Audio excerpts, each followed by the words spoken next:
আসসালামু আলাইকুম ভিউয়ার্স। আজকে আমি আপনাদেরকে করলা ভাজি করে দেখাবো। তিতা ছাড়া ও সবুজ রেখে কিভাবে করলাটা ভাজি করবেন তা আমার ভিডিওটা দেখে বুঝতে পারবেন।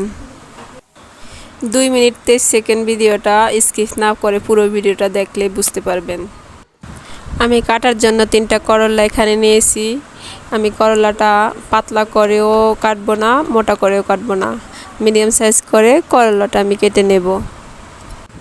করলাটা কেটে সাথে সাথে পানিতে ভিজিয়ে রাখবেন না, না হলে করলাটা তিতা হয়ে যাবে।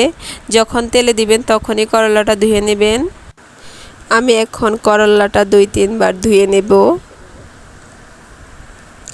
আর আমি 2টা পেঁয়াজ কুচি দিয়ে দেব, 3টা কাঁচামরিচ কুচি দিয়ে দেব।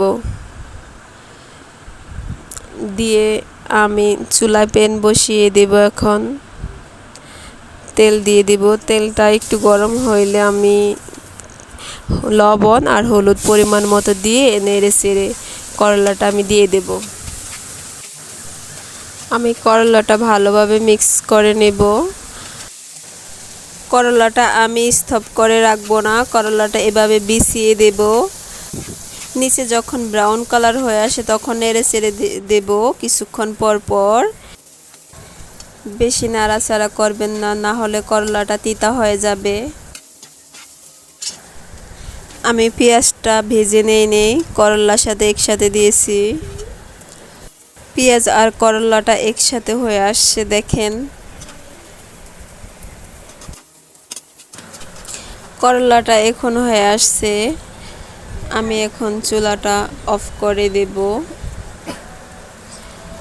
আর আপনারা আমার চ্যানেলটা সাবস্ক্রাইব করে দিবেন।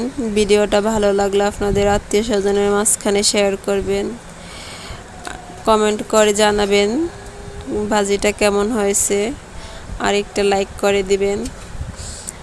আজকের মতো আমি আপনাদের কাছ থেকে বিদায় নিলাম। সবাই ভালো থাকবেন। আল্লাহ হাফেজ।